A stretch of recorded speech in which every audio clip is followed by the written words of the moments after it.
네, 벌써 6월이 됐고 오늘 6월 첫 장입니다. 6월 첫 장 이렇게 힘차게 가진 못하는 분위기인데요. 그러다 보니까 뭐 자연스럽게 이제 증시 인사이트에서 전해드리는 것도 하반기 전망이 되겠습니다. 오늘은 항공 운송주에 대해서 알아볼 텐데요. 양지환 대신증권 연구위원 모셨습니다. 어서 오십시오. 안녕하십니까. 지난 4월 출연하셨을 때 저 기억이 납니다. 진에어 1분기 영업이익이 사상 최대 실적으로 기대치를 상회할 것이다. 이렇게 전망하셨는데 실제 그렇게 나왔어요. 네네. 그래서 주가는 좀 반짝했는데 오히려 그 다음에는 좀 약간 좀 주춤하는 것 같아요. 근데 연구원님 그 리포트를 보니까 2분기와 하반기에도 실적 개선이 기대된다 이렇게 보셨어요. 어떤 배경인가요? 일단은 1분기 서프라이즈의 배경은 아무래도 이제 높은 티켓 가격으로 인해서 국제선 여객 일드가 한 108원 정도가 나왔습니다. 4분기 대비 저희가 빠질 걸로 봤었는데 오히려 10% 이상 상승했습니다. 그래서 저희가 예상했던 일드보다 30% 이상 높았고요. 2분기 들어서면서 사실 비수기, LCC의 가장 비수기가 2분기거든요. 그래서 2분기에 일드가 좀 빠질 걸로 예상을 합니다. 저희가 예상하기로 한 20% 가까이 빠질 걸로 예상을 하지만 그럼에도 불구하고 지금 수요는 계속 좀 이어지고 있는 상황이라서 탑승률 자체는 되게 좋습니다. 그래서 2분기 비수기이긴 하지만은 2분기에도 분기 실적 기준으로 봤을 때는 사상 최대 영업이익이 좀 기대가 된다 이렇게 보시면 될 것 같고요. 진에어가 이제 그 1분기 실적 발표하고 IR 행사를 한번 했는데요. 당시에 이제 올해 하반기까지 2019년 대비 공급을 한 93% 정도 수준까지 이제 늘리겠다라고 일단 밝히고 있습니다. 그래서 하반기에 증편이라든가 이런 것들이 계속될 걸로 좀 보이고요. 지금 수요는 뭐 내국인 출국 수요가 반짝 지금 올라오고 있는 상황이고 아직까지 회복이 많이 안 되고 있는 게 외국인 입국 수요입니다. 그렇죠. 외국인 입국 같은 경우는 우리나라 전체 입국자의 한 50% 정도를 차지했던 중국 노선. 중국 노선이 사실 지금 상당히 부진한 상태거든요. 근데 뭐 한중 관계 경색도 영향을 좀 주고 있지만 어쨌든 하반기로 갈수록 중국의 어떤 그런 뭐 개방 이런 것들이 좀 더 명확해진다면은 충분히 중국 입국자들도 많이 늘어날 수 있다라고 일단 보고 있고요. 그런 측면에서 아직 대기 수요들은 충분히 남아 있다라고 일단 생각을 하고 있습니다. 네. 뭐 1분기에 뭐 우리 한국인, 내국인의 그 해외 관광객이 그 해외 출국자가 뭐 400만 명을 훌쩍 넘어섰으니까 나가는 수요는 많은데 들어오는 수요가 그만큼 아직 회복이 덜 됐다는 얘기네요. 자, 1분기 어닝 서프라이즈에도 불구하고 주가는 최근에 좀 별로 좋지 않습니다. 그 이유는 뭔가요? 네, 두 가지 정도로 생각을 하고 있습니다. 첫 번째는 일단 1분기를 피크로 일단 이익이 이제 감소하다 보니까 수익성 피크를 지났다. 그래서 2분기, 3분기로 갈수록 일드가 빠지는 것들이 분명히 목격이 될 텐데 그런 상황에서 그러면 실적을 어느 정도 낼 수 있는지에 대한 시장의 어떤 의구심이 좀 남아 있다라고 일단 보고 있고요. 그래서 2, 3분기 실적을 통해서 이렇게 낮아진 일드에도 불구하고 Q의 증가로 인한 어떤 수익성이 뭐 방어 이런 것들이 가능한 것들이 확인되면 다시 한번 뭐 주가는 올라갈 수 있다 이렇게 저희들은 좀 보고 있는 상황이고요. 두 번째 이유는 일단 LCC가 보면은 이제 저희가 제주항공, 티웨이항공, 진에어 저희 이제 세계 항공사 외에도 좀 있긴 하지만 이렇게 본다면 사실 코로나 국면에 제주나 티웨이항공 같은 경우가 연구체 혹은 뭐 전환상환 우선주 이런 것들 발행을 통해서 자금 조달을 많이 했습니다. 근데 주가가 올라감에 따라서 이런 그 주식들이 나올 수 있다. 다시 주식으로 전환돼서 나올 수 있다는 이런 부분들이 좀 발목을 잡고 있다고 좀 보고 있고요. 그래서 제주항공, 티웨이항공이 이제 다 같이 이제 오버행 이슈 때문에 좀 묶여 있는 상황이기 때문에 진에어도 좀 같이 저평가 받고 있다 이렇게 보고 있습니다. 예. 그렇다면 뭐 진에어 목표 주가나 투자 전략 좀 보수적으로 접근해야겠네요. 네, 저희 올해 뭐 순이익 기준으로 봤을 때 뭐 타겟 PER 10배 적용해서 25,000원 제시하고 있는 상황인데요. 사실 2분기에는 좀 쉬어갈 가능성이 좀 높고요. 2분기 실적이 발표되는 8월 달 정도의 실적을 확인하고 그때 성수기 수요가 또 받쳐준다면 3분기부터는 다시 좀 움직일 수 있지 않을까 이렇게 생각하고 있습니다. 예, 그렇군요.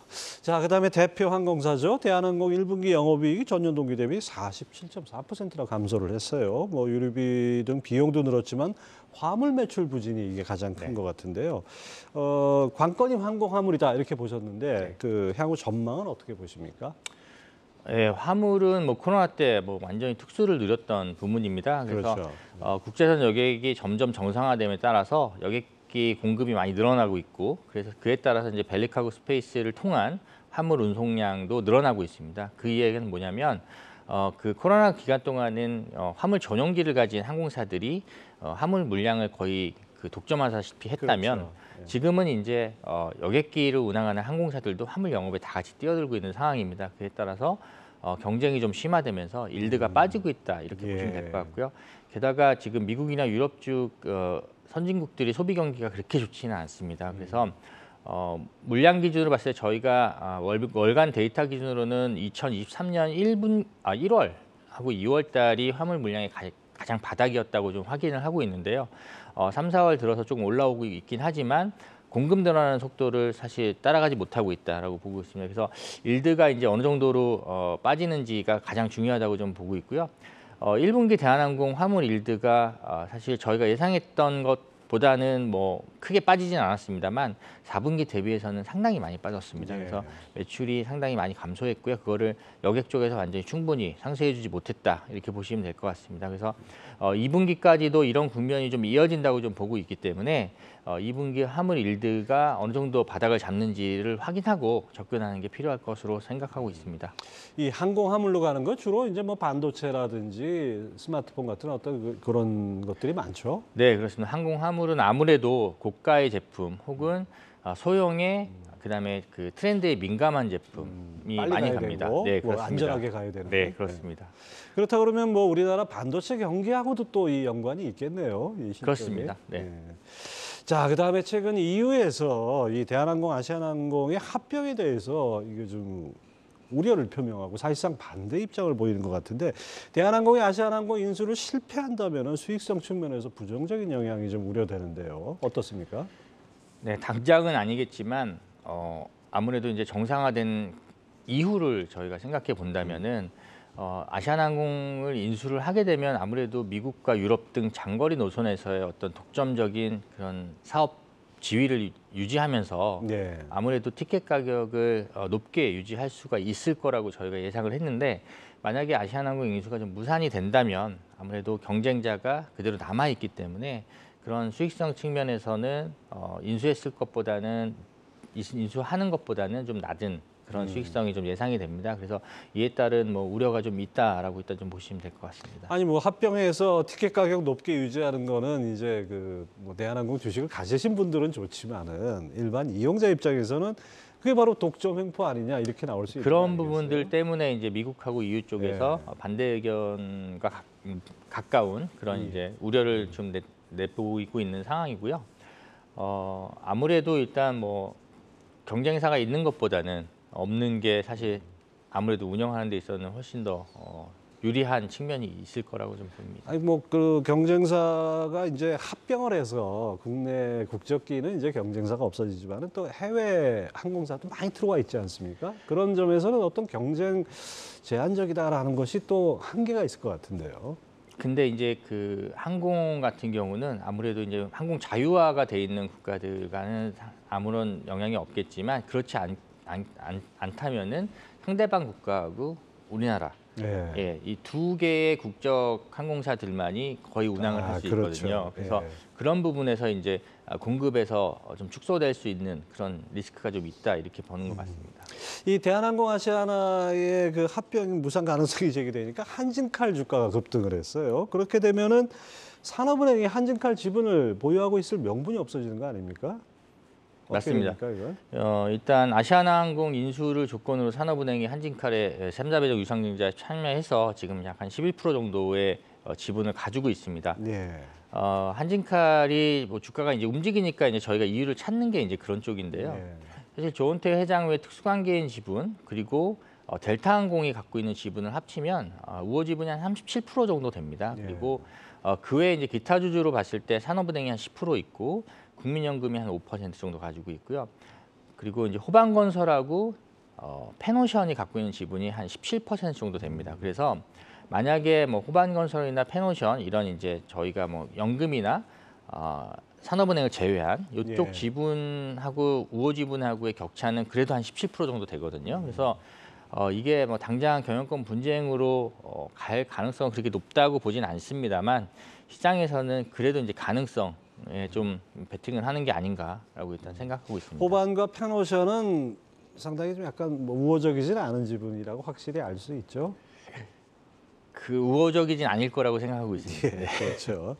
자, 대한항공 목표 주가와 투자 전략은 어떻게 짜야 될까요? 네, 대한항공 저희가 목표 주가는 3만 원을 제시하고 있는 상황이고요.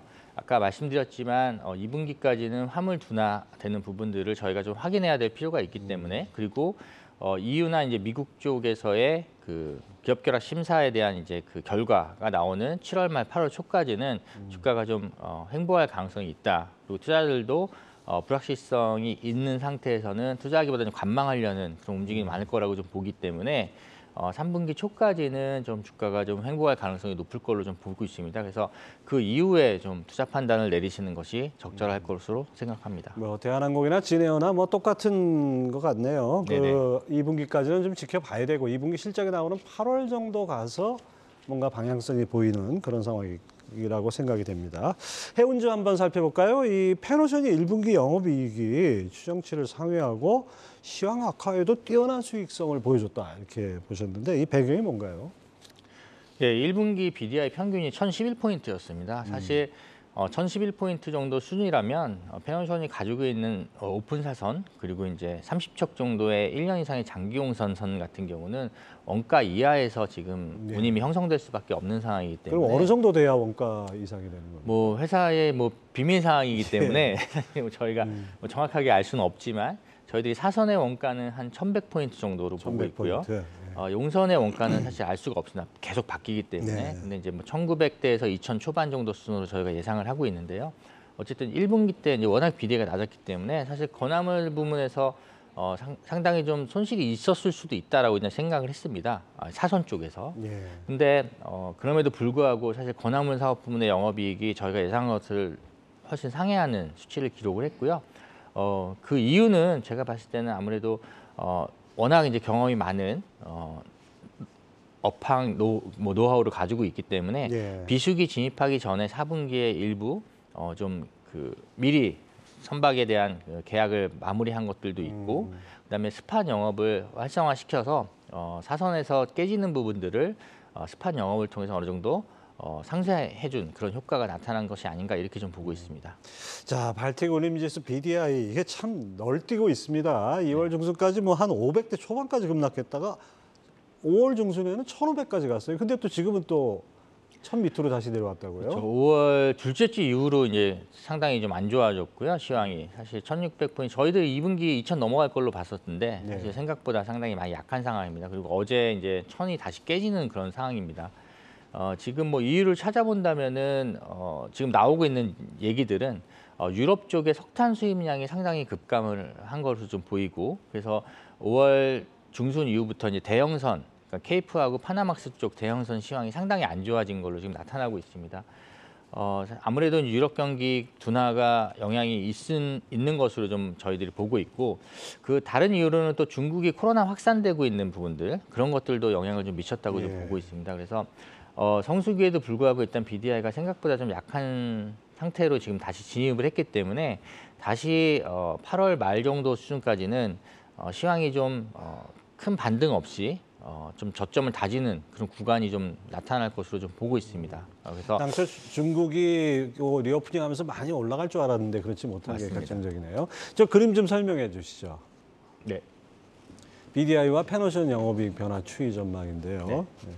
일단 뭐 영업이익은 BDI에 후행한다고 일단 보시면 될 것 같습니다. 그래서 BDI가 올라가면 후행적으로 영업이익이 따라서 같이 올라가고 BDI가 빠지면은 같이 빠집니다. 그래서 BDI라는 거는 결국 이제 용선 지수이기 때문에 페노션이 배를 빌리는 가격이기도 하고 예. 본인들의 운임을 책정하는 그 베이스라인이 되기도 합니다. 그래서 BDI가 매출과 영업이익에 직접적으로 연관이 될 수밖에 없고요.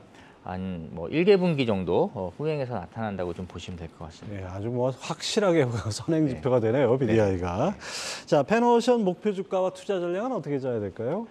네, 페노션은 저희들이 목표 주가는 8,000원 제시하고 있는 상황이고요. 일단 저희가 시황에 대한 전망을 하는 거는 올해 하반기부터 내년까지는 점진적으로 개선될 수 있다라고 좀 전망을 하고 있습니다. 물론 최근 시황이 저희 예측과 다르게 생각보다 상당히 약한 국면이 좀 이어지고 있지만 일단 기본적으로 BDI의 근간을 이루는 것은 결국 선박에 대한 수요와 그리고 선박 공급 예. 얼마나 신조가 또 들어오는지 이 두 가지 변수가 가장 큰 그 팩터라고 좀 보시면 될 것 같고요. 올해까지는 공급이 한 0.3%에서 0.5% 정도 수요를 좀 앞서는 그런 상황이고요. 내년으로 가면은 공급이 한 1% 이상 부족한 상황이 이제 예상이 되고 있습니다. 그래서 하반기 내년 시황은 점점 개선될 걸로 좀 보기 때문에 사실 좀 지금 주가가 많이 빠져서 이미 뭐 주식을 투자하신 분들은 지금 좀 손해를 보셨을 수도 있겠지만 참고 기다리시면은 되지 않을까 이렇게 생각하고 있습니다. 네, 하여튼 뭐 페너션 주가 보면 뭐 4,000원대에서 또 그냥 그렇게 아주 많이 빠지는 것도 아니고 그냥 네네. 저 상태에서 5,000원 거의 왔다 갔다 하는 것 바닥권에 같아요. 근접했다고 보시면 될 것 같습니다. 예. 자, HMM 1분기 실적은 예상보다 부진했는데요. 이건 어떤 이유가 있습니까? 컨테이너 운임 하락 영향이 가장 컸다고 보시면 될 것 같고요. HMM이 1분기 컨테이너 쪽 영업이익이 뭐 2천억대에 그쳤습니다. 전체 영업이익이 3천억 초반이었는데요. 일단 스팟 운임 빠진 것보다 HMM의 1분기 전체 평균 운임 빠진 게 더 컸다라고 보시면 될 것 같습니다. 예. 그래서 저희가 예상했던 것보다 더 안 좋게 나왔는데 그 이유는 뭐냐면 이제 HMM 같은 이제 글로벌 컨테이너 선사들이 대부분 장기 계약을 어느 정도 가져갑니다. 그래서 1년 단위의 그런 계약을 통해서 물량하고 운임을 어느 정도 픽스해 놓고 가져가는 계약들이 있는데 스팟이 워낙 많이 빠지다 보니까 그런 장기 계약 작년에 맺었던 부분들, 작년 5월부터 올해 4월까지 적용되는 서비스 컨트랙트 운임을 많이 할인해 준 걸로 일단 보여집니다. 네. 그러니까 하주들 입장에서는 작년에 아무리 제가 뭐 5,000불에 계약했다고 하더라도 지금 스팟이 1,000불이면 그쪽 말고 다른 쪽에 예. 스페이스를 이용할 수 있잖아요. 그렇죠. 예, 그래서 그 물량을 뺏기지 않기 위해서 예. 결국 이제 스팟 레이트와 유사한 정도 수준까지 할인을 많이 해준 거고 그런 이제 그 폭 자체가 상당히 저희가 예상했던 것보다는 컸던 것으로 예상을 하고 있습니다. 뭐 하여튼 우리 수출도 좀 살아나야 되겠고 뭐 여러 가지 글로벌 경기도 그렇고요. 뭐 이 컨테이너 시황이란 건 딱 그렇지 않습니까? 네네.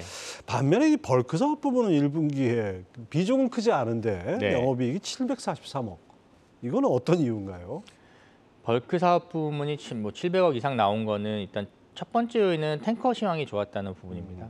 탱커 시황이 좋았기 때문에 탱커 쪽에서 영업이익이 한 50% 정도를 일단 해줬고요. 그다음에 작년에 이제 MPV라고 해서 멀티퍼포즈 베셀이라는 이제 다목적 운반선이 있습니다. 예. 그거를 HMM이 선주사로부터 이제 빌려서 용선해서 쓰던 부분이었는데 그 용선료가 상당히 비쌌었거든요. 네. 근데 작년부터 이제 HMM이 돈이 워낙 이제 많이 남는 상황이기 때문에 그 배를 인수를 했습니다. 그 배를 인수하면서 이제 그 용선 코스트가 낮아지게 되고 그러면서 이제 실적이 좋아졌다 이렇게 보시면 될 것 같습니다. 네. HMM 목표 주가와 투자 전략도 제시해 주시죠. 네, HMM 지금 저희가 마켓 퍼폼, 뭐 시장 수익률 정도 제시하고 있는 상태고요. 목표 주가는 뭐 22,000원 정도 제시하고 있습니다. 뭐 최근 주가 많이 빠져서 계리율이 좀 상당히 벌어진 상황이긴 한데요. 어쨌든 2분기, 3분기 제가 볼 때는 실적은 갈수록 뭐 좋아질 가능성은 그렇게 높진 않다고 좀 보고 있습니다. 작년에 워낙 좋았기 때문에 네, 이게 눈높이가 높아져 있지 않습니까? 네. 그래서 일단은 좀 보수적으로 좀 봐야 될 거라고 생각을 하고 있고요. HMM의 어떤 주가의 어떤 트리거가 될 수 있는 것들은 9월 말에 있는 HMM이 산업은행이랑 해진공이 보유하고 있는 영구채에 대한 조기상환 청구권 행사입니다. 그래서 예. 그 조기상환 청구권 행사를 했을 경우에 산업은행이 뭐 매각을 위해서건 어떤 대승적 견지에서 조기상환을 받아준다거나 할 경우에는 이제 잠재 물량에 대한 약간 리스크가 좀 사라지게 됩니다. 예. 네, 그런 오버행 리스크가 사라지기 때문에 그때 좀 모멘텀이 발생할 수 있을 거로 좀 보고 있습니다. 네. 이제 뭐 한 달 뒤면 하반기입니다. 이 하반기에 주목해야 될 부분은 지금 뭐 2분기는 전체적으로 해운이나 항공이나 그렇게 썩 뭐 좋은 분위기가 아니었는데 하반기는 어떻게 될지 어떤 관전 포인트로 봐야 될지요. 네, 그래서 지금은 일단 투자를 한다면 항공 해운보다는 운송 쪽에서는 육상 운송 쪽인 이제 현대글로비스하고 CJ 대한통운을 저희가 좀 추천을 드리고 있는 상황이고요. 예. 일단 1분기 실적이 상당히 뭐 선방을 했고요. 양사 모두. 그리고 2분기로 갈수록 실적도 더 개선될 걸로 좀 보고 있습니다. 그 이유는 글로비스는 이제 워낙 현대랑 기아 쪽의 그 글로벌 판매라든가 생산이 지금 올라오고 있는 상황이고 예. 환율 때문에 손해봤던 부분들이 1분기에 좀 있었는데요. 왜냐하면 작년 4분기 대비 1분기 환율이 평균 한 80원 이상 빠지면서 예. 그 CKD 사업 부문에 이제 매입 매출 인식 시점의 차이로 인해서 발생하는 그 환차손이 환차손이 있거든요. 생기는군요. 예, 그런 예. 부분들이 2분기에는 이제 없어지게 됩니다. 그렇죠. 오히려 환율이 올라갔으니까. 그리고 포워딩 쪽, 그러니까 컨테이너 운임이 많이 빠지면서 포워딩 쪽 매출도 많이 빠졌는데 이건 1분기에 거의 어느 정도 일단락 됐다고 좀 보고 더 이상 빠지진 않을 거라고 좀 보고 있기 때문에 그런 측면에서 글로비스 그리고 대한통운 이런 쪽을 좀 추천드리고 있습니다. 예. 자, 우리 운송주에 대해서 전반적으로 알아봤습니다. 대신증권 양지환 연구위원 함께했습니다. 말씀 감사합니다. 감사합니다.